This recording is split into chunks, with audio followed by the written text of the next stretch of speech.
अब तो न्यायपालिका ने कह दिया है कि ये आरक्षण घोटालेबाजों की पार्टी है, ये मिट्टी के पुतले हैं, ये पिछड़ों के नाम पे डिप्टी सीएम नहीं है। वो संवैधानिक संस्था पे संत के कपड़े पहन के अनाप शनाप सड़क छाप बातें कर रहे हैं। अब उनकी बातों का क्या जवाब दें? जनता उनका इलाज करने जा रही है, ये झूठ का जुमला नहीं चलेगा। हमारे साथ समाजवादी पार्टी प्रदेश पिछड़ा प्रकोष्ठ के प्रदेश अध्यक्ष राजपाल कश्यप जी हैं, इनसे बातचीत करेंगे। सर, आज जो 69,000 शिक्षक भर्ती के जो प्रदर्शनकारी हैं और हाई कोर्ट के डबल बेंच के आदेश के बाद भी उनका मांगे नहीं जा पूरी हो रही, जिसको लेकर आज जो केशव प्रसाद मौर्य के आवास के सामने और प्रदर्शन कर रहे थे, जिसको लेकर पुलिस प्रशासन ने घसीट रजीत को और उनको गिरफ्तार किया और उनकी मांगे नहीं सुनी जा रही है। देखिए, बीजेपी जब से आई है तब से लगातार आरक्षण के घोटाले पे घोटाले करने का काम कर रही है।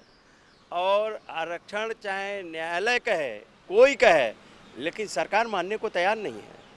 और ये 69,000 शिक्षक का 2019 से मामला चल रहा है और 22 में जब चुनाव था तो यही लोग धरने पे बैठे थे। तो इसी सरकार ने, योगी सरकार ने कहा कि हम 6800 लोगों को देंगे, आरक्षण के तहत जो 6800 वैकेंसियों को घोटाला हुआ उनको भर्ती करेंगे। बाकायदा सूची जारी कर दी, चुनाव खत्म, उनका काम खत्म। आज तक वो सूची वाले मारे मारे घूम रहे। तो अब तो न्यायपालिका ने कह दिया है कि ये आरक्षण घोटालेबाजों की पार्टी है, इनसे उम्मीद रखना क्योंकि कोई उम्मीद नहीं है की जा सकती। ये आप बताइए, न्यायालय के निर्णय दिए हुए कितने दिन हो गए और आज तक नहीं उस पर कोई निष्कर्ष निकाल रहे हैं। ये पीडीए विरोधी लोग हैं, ये पिछड़े दलित आदिवासी अल्पसंख्यक विरोधी लोग हैं। ये नहीं चाहते आरक्षण मिले, ये नहीं चाहते सरकारी नौकरियां हों, ये नहीं चाहते एजुकेशन मिले लोगों को। जब लोगों का मोह भंग हो जाएगा नौकरियों से, नौकरियां मिलेंगी नहीं, आरक्षण मिलेगा नहीं, तो इनका मोह भंग हो जाएगा। पढ़ाई करेंगे नहीं तो ये अशिक्षित हो जाएंगे और जब अशिक्षित हो जाएंगे, लाचार हो जाएंगे तो 5 किलो अनाज पे वोट देंगे। तो ये आरएसएस की थीम है। इसीलिए आज जो केशव प्रसाद मौर्य जी जो जब न्यायालय का निर्णय आया था तो कैसी बातें कर रहे थे, आज लोगों को घर घेरना पड़ रहा उनका। ये किसी के नहीं, ये मिट्टी के पुतले हैं, ये पिछड़ों के नाम पे डिप्टी सीएम नहीं है। ये इनकी कोई हैसियत नहीं वहाँ है, ना डिप्टी सीएम की कोई हैसियत है, ना जब सीएम नहीं सुन रहे तो क्या डिप्टी सीएम खाली पिछड़ों को गुमराह करते रहे। सर, एनडीए सरकार की कैबिनेट मंत्री भी हैं, ये मतलब एनडीए सरकार की मंत्री हैं अनुप्रिया पटेल जी। उन्होंने जब आरक्षण की और सुप्रीम हाई कोर्ट की तरफ से निर्णय आया तो उन्होंने कहा कि ओबीसी की जीत हुई है, हमारे ट्वीट करने के बाद ये ओबीसी को न्याय मिला है, लेकिन अब कुछ बोलने को तैयार नहीं है। किसी की बोलने की हैसियत नहीं है, चाहे वो अनुप्रिया पटेल हो, चाहे केशव प्रसाद मौर्य हो, चाहे वहाँ ओम प्रकाश राजभर हो, चाहे जो हो, किसी की हैसियत नहीं है।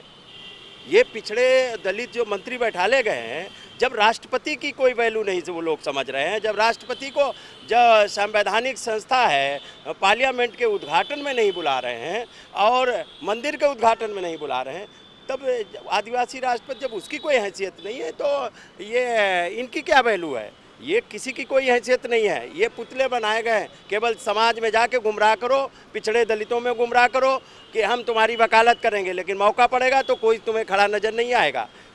69,000 है। माननीय अखिलेश यादव जी ने लेटरल भर्ती का विरोध किया और उन्होंने तो ऐलान कर दिया था 2 अक्टूबर से हमारे लोग आंदोलन करेंगे, तब वापस लेना पड़ा।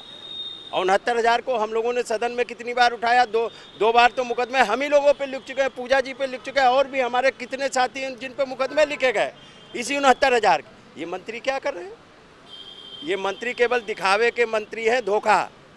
पुतला खेत में खड़ा किया जाता है एक आदमी का बना के कि कोई जानवर न घुसने पाए, पता लगे कि आदमी कोई खड़ा है। ऐसे ये मंत्री धोखा खड़ा किए गए हैं। मुख्यमंत्री योगी ने एक बयान दिया है कि समाजवादी पार्टी की टोपी लाल है लेकिन उनके कारनामे काले हैं। उनका दिल ही काला है, तो उस आदमी क्या बात कर रहे हैं? जिसका दिल काला, दिमाग काला, उसकी क्या बात कर रहे हैं? वो संवैधानिक संस्था पे संत के कपड़े पहन के अनाप शनाप सड़क छाप बातें कर रहे हैं। अब उनकी बातों का क्या जवाब दें? जब संविधान की शपथ लेके संत के कपड़े पहन के और झूठ बोलेंगे, अनाप शनाप बोलेंगे, गुंडई लफंगई की बातें करेंगे, तो उन बातों का जवाब देना मुझे नहीं लगता। अब उनको सभी लोग जान चुके हैं। उनका ड्यूटी है कि जो 69,000 शिक्षक भर्ती आरक्षण घोटाला किया है उससे ध्यान हटाने के लिए वो ये सब अनाप शनाप बोल रहे हैं।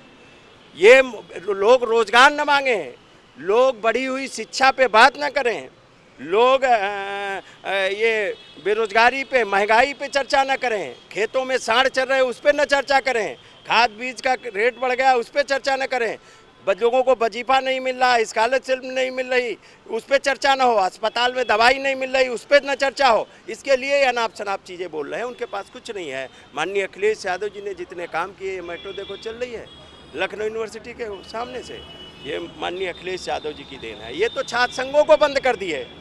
छात्र संघ क्यों बंद की है कि पढ़ा लिखा नौजवान अगर 2 रुपये भी बढ़ते थे फीस के तो लोग आंदोलन और धरना प्रदर्शन करते थे।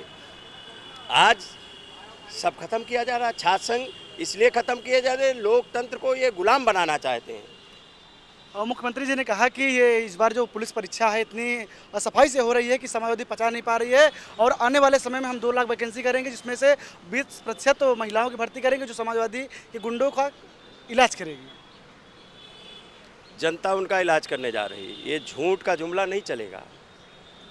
आप पहले तो जो शिक्षा मित्र हैं, कितने शिक्षा मित्रों की मौत हो गई, नौकरी तनख्वाह नहीं दे पा रहे, आरक्षण 69,000 आपके सामने है। कितनी पुलिस वैकेंसियों में पेपर लीक हुआ, सारी परीक्षाओं में तो पेपर लीक हुआ, एक भी भर्ती तो करा नहीं पाए। और ये एजुकेशन कितनी महंगी कर दी, लोग विदेश में सस्ती है बना रहे हैं। हम विश्वगुरु कहा कि विश्वगुरु बताओ ना, विश्वगुरु कहा कि लोग MBBS की पढ़ाई विदेश में करने जा रहे हैं, वहाँ सस्ती फीस है, यहाँ महंगी है। यहाँ लूट मची है, डकैती। चंद उद्योगपतियों को देश देना चाहते हैं, देश को गुलाम बनाना चाहते हैं। एजुकेशन सिस्टम, सड़क, डेवलपमेंट सब कुछ उनको देना चाहते हैं। योगी सरकार के सहयोगी मंत्री कह रहे हैं कि हम मंत्री की जब नहीं सुनी जा रही है तो और लोग क्या सुनी जाएगी। बगावत लगातार बगावत करते हुए उतर आए हैं, लेकिन सरकार कह रही है कि नहीं सब कुछ अच्छा चल रहा है। सरकार केवल बयानों में अच्छी चल रही है, सरकार विफल है। और इस सरकार का जाना 27 में तय है, अभी 24 में इनको हाफ किया है और 27 में साफ करेंगे। तो हमारे साथ हो समाजवादी पार्टी पिछड़ा प्रकोष्ठ के प्रदेश प्रवक्ता थे जो आज लखनऊ विश्वविद्यालय में वृक्षारोपण कार्यक्रम के तहत तो यहाँ आए थे, और इन्होंने बताया कि जो कि बीजेपी सरकार पूरी तरह से फ्लॉप है, इनके केवल जुमले हैं और ये अपने जो कहती हैं कुछ करती और है, इनकी कथनी करनी में अंतर है। और तब तक हमारे साथ जुड़े रहिए। कैमरामैन मेराज के साथ नवीन यादव, #भारत।